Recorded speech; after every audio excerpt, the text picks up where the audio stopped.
ஆடி sale தள்ளுபடி up to 50%. Chennai Silks and Aha Oho Adi Sale. GKS Bros Production, 7 Seas and 7 Hills Production தயாரிப்பில் மிர்ச்சி சிவா ராம் கூட்டணியில் பறந்து போ ஜூலை 4 முதல் திரையரங்குகளில். ஆச்சி பாதாம் ட்ரிங்க்.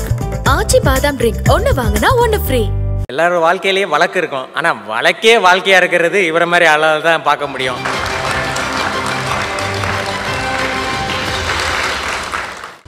எட்னா 38வது ஆண்டு விழா. நக்கீரனுக்கு இது 38வது வருஷம். ரெண்டு பேருக்கும் இந்த சபையில், அதுவும் அமெரிக்க வாழ் தமிழர்கள் மாண்டமாக ஒரு பெரிய நிகழ்ச்சி. இந்த நிகழ்ச்சியில் நக்கீரன் பங்கெடுக்குது அப்படின்னா அது ஒரு குடுப்பனை தான். ஒரு பத்திரிகை 9 பேருக்கு ஆயுள் தண்டனை வாங்கி கொடுத்தது, அந்த பெருமை வந்து நக்கீரனுக்கு தான் இருக்கும். விஷயங்களை கொண்டு வர்றதுக்காக வெறியாக அலையும். அதுக்கு உதாரணம்னு பார்த்தீங்கன்னா ஆட்டோ சங்கம் கேள்விப்பட்டிருப்பீங்க. 6 கொலை பண்ணவனை ஏன் பண்ணாங்கிறத வெளியே கொண்டு வரணும். மரணம் விதிக்கப்பட்டவனை நாங்கள் எழுத வைக்கணும் அப்படிங்கிறது முயற்சி எடுக்கிறோம். போலீஸும் சிறைத்துறையும் மிரட்டுறாங்க. அவ்வளோதான், நீங்கள் நக்கீரனை காலி பண்ணிடுவோங்கிறாங்க. வரிசையில் நின்று 4 நாள் லீவ் போட்டு கட்டிப்பிடிக்கிறாங்க. இதெல்லாம் அநியாயமாக இருக்குது அப்படின்னு நான் ஒரு செய்தி பண்ணோம். கட்டிப்பிடின்னு ஒரு செய்தி பண்ணிட்டோம். அடுத்த நாள் எனக்கு 2500 மறுப்பு லெட்டர் வந்துச்சு. 2010 ஒரு சிடி வருது. சிடியை பார்த்தா ஐயா வந்து கட்டிலில் படுத்திருக்காரு, உள்ளுக்குள்ளே ஒரு நடிகை வராங்க. சந்திரலேகான்னு ஒரு ஐஏஎஸ் அதிகாரி. எக்மூர் பகுதியில் பட்டப்பகலில் ஒரு ஆக்சிடென்ட் அடிச்சிடறாங்க. சந்திரலேகா வீட்லேயே 3 மாதம் வேலைக்கு நம்ம பையன் சேர்ந்தான். வாட்ச்மேனாக சேர்ந்து உள்ளுக்குள்ளே ஆஃபீஸ் பையனாக போய் அந்த படத்தை மொத்தம் தேடிட்டு வந்து நக்கீரனில் போட்டோம். அப்போ தமிழ்நாடு போலீஸு அதில் போன ஒரு எஸ்பி வந்து காயப்பட்டு பெட்டில் இருக்கார். சேலத்தில் போய் ஜெயலலிதா அப்போ முதலமைச்சராக இருக்கிறவங்க போய் பார்க்குறாங்க. அவனை அழிக்கிறதுக்கு என்ன வேணாலும் செய்யணும் ஆர்டர் வேற போட்டு வந்துடுறாங்க. இதுக்கடையில் நக்கீரன் ரோல் எடுத்து அந்த ரோலை கழுவி கொண்டு வரதே எனக்கு பெரும்பாடாய். போட்டி பத்திரிகைலாம் என்ன பண்ணிட்டாங்கன்னா, இவங்க ஆஃபீஸ்லேயே மீசியோட நிறைய பேர் இருக்காங்க, வாடகைக்கு துப்பாக்கி எடுத்து வச்சு ட்ரெஸ் எல்லாம் போட்டு இவங்க தான் போட்டோ எடுத்து போட்டாங்கன்னு அவங்க வேறு எழுதிவிட்டாங்க. வெளிநாடுகளில் வந்து தன்னை வளப்படுத்தி நல்ல உயர்ந்த ஒரு நிலையில் இருக்கிற உங்களை பார்க்கறதுல நக்கீரன் மகிழ்ச்சி. And now to explore how truth seeking and how fearless storytelling can impact our world, we have an esteemed guest with us. Please welcome Mr. Nakiran Gopal Ramanathan, founder of Nakiran, to deliver his keynote address. Nakiran Gopal is a renowned Indian journalist and publisher, best known for founding Nakiran, a leading Tamil investigative magazine. He rose to prominence through fearless journalism, exposing political scandals, corruption and social issues in Tamil Nadu. Gopal is especially known for his bold coverage of crime and politics, and for playing a key role in mediating the famous Veerappan kidnapping case in the early 2000s. His dedication has led to many legal battles, but his commitment to truth and fearless reporting makes him a respected figure in Tamil media. Nakiran Gopal, a courageous voice in journalism.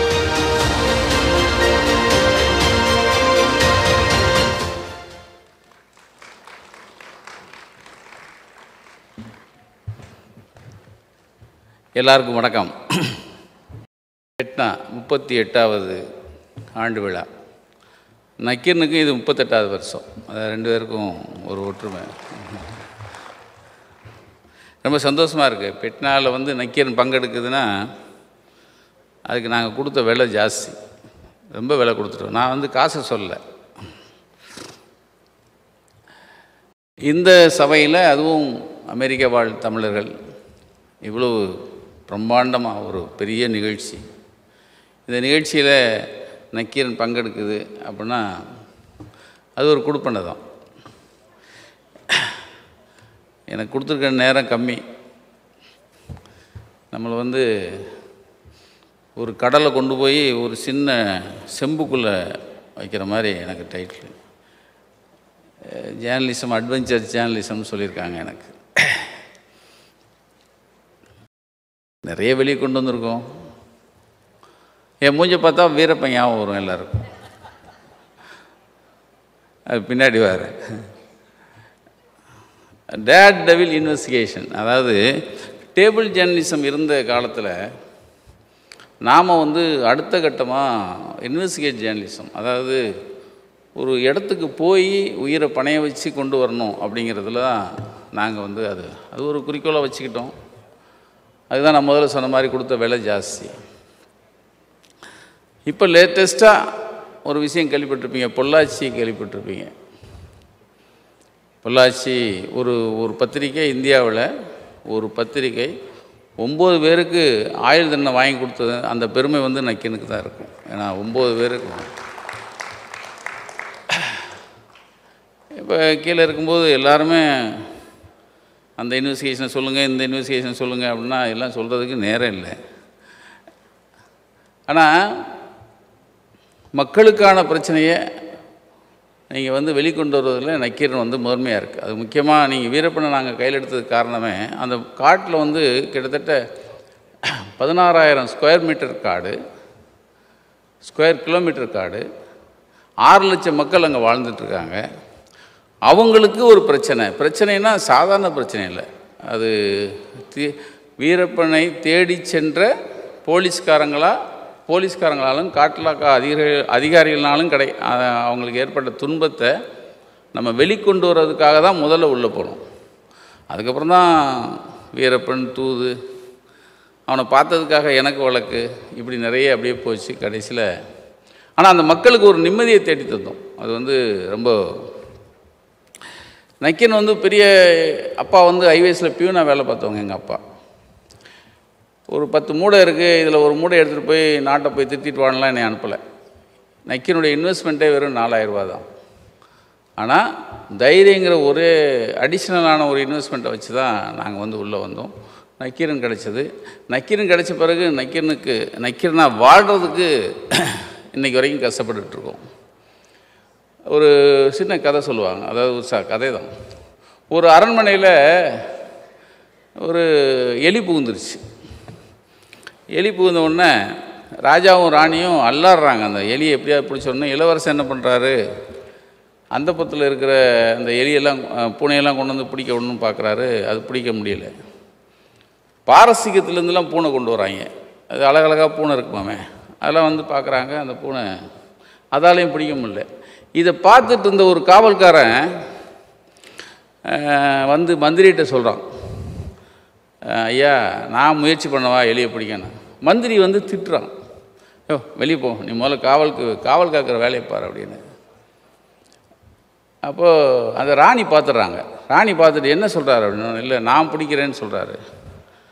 ஏன் try பண்ண சொல்லுங்கள், உங்களால் தான் முடியல, அவர் try பண்ண சொல்லுங்கள் அப்படி சொல்லும்போது அவன் காவலாளி வீட்டில் இருக்க பூனையை எடுத்துகிட்டு வரான். ஐயா விடலாமா, பிடிக்க விடலாமான்னு கேட்டார். விடியா அப்படின்னு ஆர்டர்ஸை சொல்கிறார். விட்ட ஒரு 10 செகண்டில் எலியோட பூனை வந்துடுது. எல்லோரும் ஆச்சரியமாக பார்க்குறாங்க. எப்படியா பூனை மொத்தம் பிடிச்சிருச்சு அப்படின்னு. அப்போ அவர் சொன்னாராம், ஒன்றும் இல்லையா, என் பூனை பசியில் இருந்துச்சு அப்படின்னு. பசியில் இருக்கிற பூனை தான் எலி பிடிக்கும். அதே தான் நக்கீரன். நாங்கள் வந்து விஷயங்களை கொண்டு வர்றதுக்காக வெறியாக அலையிறோம். அதுக்கு உதாரணம்னு பார்த்தீங்கன்னா, நீங்கள் ஆட்டோ சங்கர் கேள்விப்பட்டிருப்பீங்க. ஆட்டோ சங்கர் 6 கொலை பண்ணவன். 6 கொலை பண்ணவனை நீங்கள் வந்து ஏன் பண்ணாங்கிறத வெளியே கொண்டு வரணும் அப்படிங்கிறதுல நாங்கள் வந்து முயற்சி எடுக்கிறோம். சிறை வரைக்கும் போகிறோம். அவனுக்கு மரண தண்டனை விதிச்சிடறாங்க. மரண தண்டனை விதிக்கப்பட்டவனை நாங்கள் எழுத வைக்கணும் அப்படிங்கிறது முயற்சி எடுக்கிறோம். அப்போ போலீஸும் சிறைத்துறையும் மிரட்டுறாங்க, நீ அவ்வளோதான், நீங்கள் நக்கீரனை காலி பண்ணிடுவோங்கிறாங்க.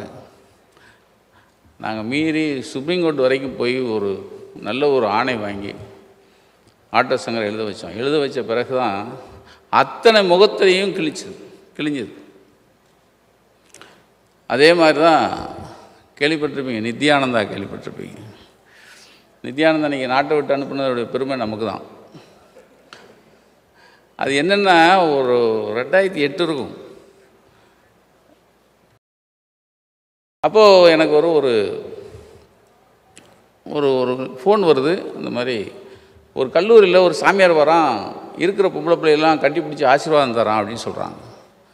நான் சொன்னேன், என்ன பொம்பளை பிள்ளை ஏன் கட்டி பிடிக்கிறான், என்னென்னு பாருங்கம்மே. அப்போ ஆமாம் சார் உண்மை தான், 4 நாள் லீவ் போட்டு கட்டி பிடிக்கிறாங்க அப்படின்னு. வரிசையில் நின்று 4 நாள் லீவ் போட்டு கட்டி பிடிக்கிறானா, இதெல்லாம் அநியாயமாக இருக்குது அப்படின்னு நான் ஒரு செய்தி பண்ணோம். கட்டிப்பிடின்னு ஒரு செய்தி பண்ணிட்டோம். அடுத்த நாள் எனக்கு 2500 மறுப்பு லெட்ரு வந்துச்சு.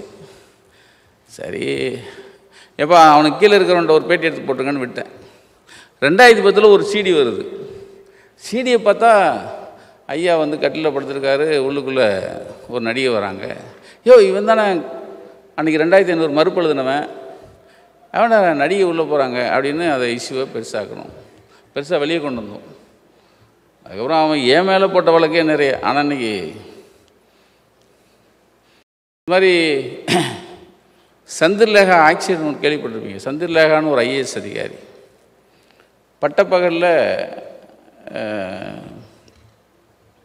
எக்மூரில், சென்னை தெரிஞ்சவங்களுக்கு தெரியும், எக்மூர் பகுதியில் பட்டப்பகலில் ஒரு ஆக்சிடென்ட் அடிச்சிடறாங்க. யார்? அந்த சந்திரலேகா மேலே.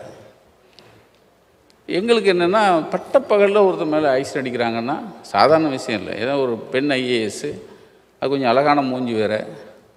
அப்போ யாருன்னு பார்க்கணும் அப்படின்னு சொல்லி விரட்டிட்டோம். அதுக்கு முன்னாடி அந்த அழகான மூஞ்சி ஆக்சிடென்ட் அடித்த பிறகு எப்படி இருக்குங்கிறத மக்கள்கிட்ட சொல்லணுமே. ஏன்னா ஒரு பெண்ணுக்கு எப்படி ஒரு அநீதி நடந்திருக்குங்க சொல்லணுமேங்கிறதுக்காக சந்திரலேகா வீட்லேயே 3 மாதம் வேலைக்கு நம்ம பையன் சேர்ந்தான். வாட்ச்மேனாக சேர்ந்து உள்ளுக்குள்ளே ஆஃபீஸ் பையனாக போய் அந்த படத்தை மொத்தம் தேடிட்டு வந்து நக்கீரில் போட்டோம். அதுக்கு அந்த அம்மா வருத்தப்பட்டுச்சு, வேறு வழி இல்லை. நாங்கள் அந்த நிலைமையை சொல்லணுங்கிறதுக்காக கடைசியில் அது யார் அடித்தா அப்படிங்கிறது எங்களுக்கு போலீஸில் ஒரு சின்ன நாங்கள் போலீஸில் நமக்கு ஒரு உழவு வச்சுருப்போம் இல்லையா, சின்ன விஷயங்கள். அது திருநெல்வேலியிலேருந்து ஒருத்தன் தான் அடிச்சிட்டான் அப்படிங்கிற ஒரு செய்தி இருந்துச்சு. திருநெல்வேலியில் பார்த்தோம், இல்லை திருநெல்வேலியிலேருந்து பாம்பே போனவன் தான் அடிச்சிருக்கான் அப்படிங்கிற மாதிரி செய்தி இருந்துச்சு. பாம்பேக்கு நம்ம தம்பியில் அனுப்புகிறோம். பாம்பேக்கு அனுப்பும்போது அங்கே நம்ம ஏஜெண்ட் ஒருத்தர் இருப்பார். அவர்கிட்ட சொன்னேன், இந்த மாதிரி சென்னையிலேருந்து யாராவது வந்தாங்களா, மினிஸ்டர் யாராவது? ஆமாம், 2 மினிஸ்டர் வந்தாங்க. சுடலையை பார்த்தாங்க, அண்ணாதுரையை பார்த்தாங்க. சுடலையை போய் பார்த்தா அவன் பேர் தான் சுர்லா. பார்த்த பிறகு தான் அவன் தான் நான் தான் வந்து அடித்தேன்னு அவன் சொல்லுவான். அந்த படத்தை கொண்டு வந்து முதல்ல நாங்கள் போட்ட பிறகு தான் அவனை போய் அரெஸ்ட் பண்ணி வருவாங்க. அதுக்கப்புறம் சிறை.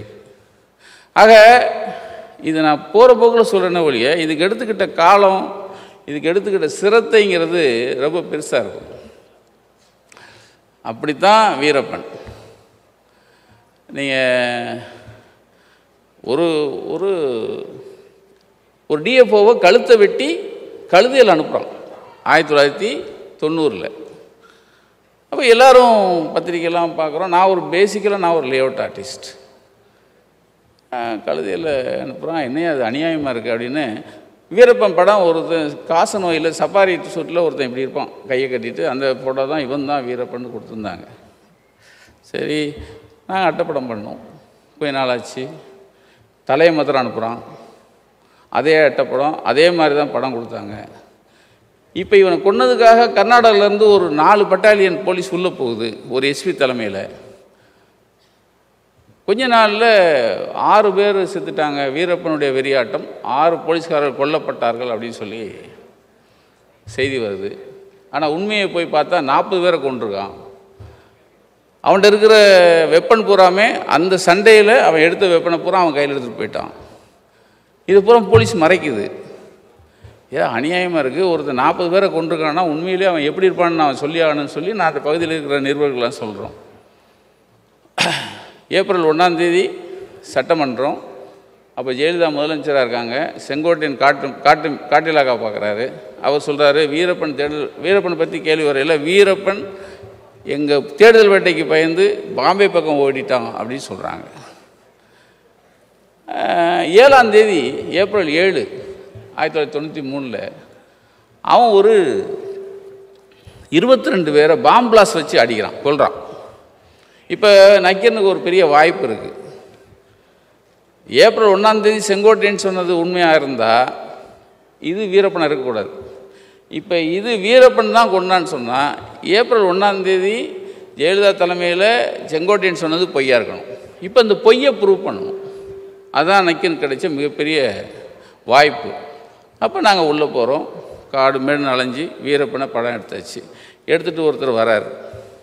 அப்போ வீரப்பனுக்கு தலைக்கு 40 லட்ச ரூபா விலை வச்சுருக்காங்க தமிழ்நாட்டில். நீங்கள் அப்போ ரோல், இந்த ஃபிலிம் ரோல் தானுங்க, அதை வந்து கழுவுறதுக்கே நீங்கள் வந்து ஒரு ஸ்டூடியோ வேணும். அப்போல்லாம் டெவலப் பண்ணுறது, கழுவி பிரிண்ட் பண்ணுறதுலாம் ஒரு பெரிய வேலை. எனக்கு யார்கிட்ட போனாலும் இப்போ வீரப்பன் தெரிஞ்சால் அவன் போலீஸில் சொல்லிட்டா உடனே நம்மளை காலி பண்ணிடுவாங்க. ஏன்னா அப்போ வெறியாக இருக்காங்க. 22 போலீஸில் தமிழ்நாடு போலீஸ் 9 பேர், கர்நாடகா போலீஸ் மிச்சம் பேர். அப்போ தமிழ்நாடு போலீஸு அதில் போன ஒரு எஸ்பி வந்து காயப்பட்டு பெட்டில் இருக்கார். சேலத்தில் போய் ஜெயலலிதா அப்போ முதலமைச்சராக இருக்கிறவங்க போய் பார்க்குறாங்க. பார்த்தவங்க அவனை அழிக்கிறதுக்கு என்ன வேணாலும் செய்யணும் ஆர்டர் வேறு போட்டு வந்துடுறாங்க. அதுக்கப்புறம் தான் காட்டுக்குள்ளே மாசாக உள்ளே போய் கிடைக்கிற பெண்களை எல்லாரையும் பலவந்தம் பண்ணி கற்பழித்து ரொம்ப கொடுமை நடக்குது. இதுக்கடையில் நக்கீரன் ரோல் எடுத்துருச்சு. அந்த ரோலை கழுவி கொண்டு வரதே எனக்கு பெரும்பாடாகி போயிடுச்சு. ஏன்னா எனக்கு தெரிஞ்ச இப்போ பெண் போடுற பையன் அவன் வந்து போலீஸுக்கும் அவன் தான் போடுறான். அப்போது காற்று கடந்து இரவு சார் கழுவுறேன், கழுவி ஒவ்வொன்றா பார்க்குறேன். கடைசியில் என்னைய மாதிரியே மீசி இருக்குது. நான் இதுக்கு அவன் இப்போ படம் போகிறேன்னு சொல்கிறானே ஒன்னே மாதிரியே மீசி வச்சுருக்கானே. நான் போச்சுடா இதுக்கு ஒரு வழக்கு போடுவாங்களே அவங்க, என்ன பண்ண போகிறோம் அப்படின்ட்டு வெளியே போட்டேன் சார். அது போட்டி பத்திரிகைலாம் என்ன பண்ணிட்டாங்கன்னா, இவங்க ஆஃபீஸ்லேயே மீசியோட நிறைய பேர் இருக்காங்க, வாடகைக்கு துப்பாக்கி எடுத்து வச்சு ட்ரெஸ்ஸெல்லாம் போட்டு இவங்க தான் போட்டோ எடுத்து போட்டாங்கன்னு அவங்க வேறு எழுதிவிட்டாங்க. இன்னொரு பத்திரிகை குண்டக்கு முண்டக்கு எழுதிடுச்சு. இப்போ எங்களுக்கு சவால் மேலே சவால் வந்துச்சு. அதுக்கப்புறம் இந்த காட்டில் புகுந்து இவங்க உள்ளே புகுந்து பெண்களை மாணவங்க படிக்கிறது இதெல்லாம் வந்து நாங்கள் ஹியூமன் ரைட்ஸ் கமிஷன் வரைக்கும் கொண்டு போனோம். அங்கே போன பிறகு அப்போ தான் சதாசிவ கமிஷன் ஒன்று, ஹியூமன் ரைட்ஸ் கமிஷன் வந்து ஒன்று போட்டாங்க. அது சதாசிவ கமிஷன் என்னென்னா, வீரப்பன் தேடுதல் வேட்டையில் பங்கெடுத்த போலீஸ்காரங்க செய்த அட்டூழியத்தை விசாரிப்பதற்காக. இப்படி தான் வீரப்பன் இப்படி நிறைய இன்சிடெண்ட்டுங்க. அதாவது கடைசியாக பார்த்தீங்கன்னா இந்த கள்ளக்குறிச்சி கேள்விப்பட்டிருப்பீங்க. கள்ளக்குறிச்சி அந்த பொண்ணு சார் 3வது ஃப்ளோரு 4 அடிக்கு ஒரு பேரப்பெட் வால் இருக்குது, அதுக்கு மேலே 2.5 அடிக்கு கம்பி கிராஸ் போட்டிருக்கணும். பள்ளிகளில் அதுதான் கண்டிஷன். அதில் இருக்கிற இவ்வளோ கேப்பில் ஒரு பிள்ளை எப்படிங்க குதிச்சு விழும்? இதுதான் எங்களுடைய கேள்வி. ஆனால் குதிச்சு விழுந்து தற்கொலை பண்ணிச்சுன்னு போலீஸ் சொல்கிறான், அந்த நிர்வாகமும் சொல்கிறான். கீழே ரத்தம் இல்லை, அந்த பிள்ளை எப்படி விழுந்ததுன்னு சொல்லவே முடியல. அப்படியே அப்புறப்படுத்திட்டாங்க. ஆனால் அப்புறப்படுத்தி அந்த ஓனரே கொண்டு போய் ஹாஸ்பிட்டலில் அட்மிட் பண்ணுறான். நாங்கள் ஹாஸ்பிட்டலுக்கு போகிறோம். அந்த மாரிச்சுவரியில் உள்ளே இருக்கிற வேலை பார்த்த அந்த அம்மாவை பேட்டி எடுக்கிறோம். அந்த அம்மா சிதிலம் அடைஞ்சு வந்தது அந்த பொண்ணுன்னு சொல்கிறாங்க. இன்றைக்கி வரைக்கும் அந்த கள்ளக்குறிச்சி பொண்ணுக்கு இந்த உயிர் இருக்கிறதுக்கு அது ஒரு காரணம். இன்றைக்கி வரைக்கும் அந்த பொண்ணுடைய வழக்கில் உயிர் இருக்குது. இன்னும் கொஞ்சம் எப்படியும் வெளியே வந்துடும் நாங்கள் நினைக்கிறோம், நம்புகிறோம். இப்போ இன்றைக்கு வரைக்கும் மக்களுக்கான பிரச்சனையை நான் சவால் விட்டு சொல்லுவேன். 38 வருஷத்தில் நக்கீரன் ஆரம்பித்த பிறகு இந்த மக்களுக்கான பிரச்சனை, சமூகத்தில் நடந்த பிரச்சனை அத்தனையும் நீங்கள் வந்து வெளிக்கொண்டதில் நக்கீரனுக்கு நிகராக யாரையும் சொல்ல முடியாதுங்கிறதுல நாங்கள் தெளிவாக இருக்கோம். இன்றைக்கும் ஓடுறோம். எல்லோரும் வந்தோன்னே கேட்டாங்க, எப்படி சார் அப்படியே மெயின்டைன் பண்ணுறீங்கிறான். அதெல்லாம் இல்லை, ஓடிக்கிட்டே இருக்கும். ஏன் ஓடுறீங்க? பின்னாடி துரத்திக்கிட்டே இருக்காங்க என்ன. ஆக இந்த ஃபெட்னா நான் வந்து ஒரு 2 ட்ராப் தான் சொல்லியிருக்கேன். ஏன்னா சிதம்பரம்னு ஒரு மத்திய அமைச்சரை 91 அடிச்சுட்டாங்க திருச்சியில். அப்போ ஜெயலலிதா ஒரு அறிக்கை கொடுக்குறாங்க, விவசாயிகள் தான் வெகுண்டு நீங்கள் வந்து அடித்தாங்கன்னு சொல்கிறாங்க. நாங்கள் புலனாய்வு செய்து ஒரு படத்தை போட்டோம், 6 படத்தை. ஏடிஎம்காரன் ஒருத்தன் இரும்பு ராடால் உள்ளேருந்து போய் அடித்த வரைக்கும் அந்த 6 படத்தை போட்டோம். அதுக்கு எனக்கு ரொம்ப அந்த அம்மா கொடுத்த வெகுமதி என்னென்னா, எனக்கு ஒரு 105 வழக்கு போட்டாங்க, வேற ஒன்றும் இல்லை. அதுக்கடுத்து இங்கேயே ஒரு ஹிட்லர்னு ஒரு அட்டைப்படம் பண்ணேன், அதுக்கு ஒரு 100 வழக்கு போட்டாங்க. ஏன்னா அதாவது இந்த சிதம்பரம் விஷயம் பண்ண உடனே ஆஃபீஸில் இருக்க 21 நாள் கரண்டை கட் பண்ணாங்க. இப்படி எந்த ஒரு விஷயத்தையும் சமூகத்துக்கான பிரச்சனையை உயிரை பணைய வச்சு நாங்கள் வந்து, ஏன்னா எனக்கு கொடுத்த டைட்டில் அட்வென்ச்சரிஸ் ஜேர்னலிசம்னு ஒன்று, அப்புறம் தீக்குள்ளேருந்து எப்படி நீங்கள் உண்மையை கொண்டு வரீங்கன்னு. உண்மையிலேயே தீக்குள்ளே நடந்தான் கொண்டு வரோம். அந்த தீக்குள்ளே நடந்ததுனால தான் இன்றைக்கி இவ்வளோ ஒரு பெரிய ஜாம்பவான்களாக எனக்கு ரொம்ப சந்தோஷமாக இருக்குது. ஏன்னா நான் நேற்று வரைக்கும் பார்த்த மக்கள் எல்லாருமே கோட் சூட்டோடு இன்றைக்கி பரபரப்பாக சுற்றிக்கிட்டு இருக்காங்க. எல்லாருமே ஆளுக்கு எல்லோரும் மைக்கு, எல்லாருமே பரபரப்பாக ஏதோ ஒரு பெரிய, ஆனால் இவ்வளோ மெனக்கிறதை பார்க்கும்போது, ஏன்னா எங்கள் தமிழ்நாட்டிலேருந்து பெரிய பெரிய ஜாம்பானெலாம் வந்திருக்காங்க. என் கூட நேற்று விஐடி வேந்தர்லாம் வந்தார், பெருசுக்கெல்லாம் வந்தாங்க. இவர் வேம்பு பேசுகிறாரு, இந்த பக்கம் இந்த எங்கள் சிநேகன் வந்திருக்காரு, எங்கள் நிர்மலா வணக்கம் வந்திருக்காங்க.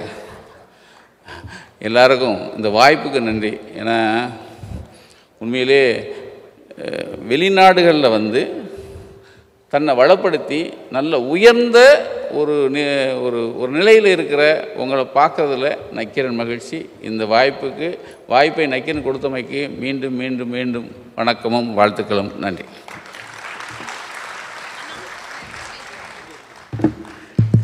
நன்றி திரு நக்கீரன் கோபால் அவர்களே.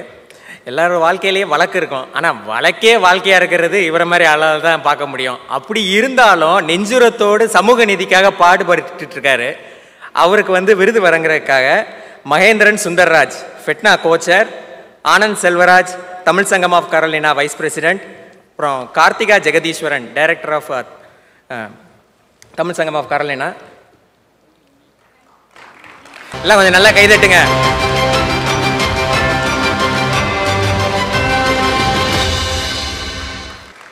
நன்றி கோபால் அண்ணா, உங்களோட சேவை தொடரட்டும். நக்கீரன் டிவிக்கு சப்ஸ்கிரைப் செய்யுங்கள். உங்கள் ஆதரவே எங்கள் பலம். ஆசிரியர்களுக்கு நண்பனாகவும் மாணவர்களுக்கு ஆசானாகவும் திகழும் தேர்வு வழிகாட்டி. ஒவ்வொரு பாடத்திற்கும் அனுபவமிக்க ஆசிரியர்களின் துல்லியமான தெளிவான விடைகள். CNC இருக்கு, தேர்வு பயம் எதற்கு? இது தீரன் பப்ளிஷிங் ஹவுஸ் விற்பனை வெளியீடு.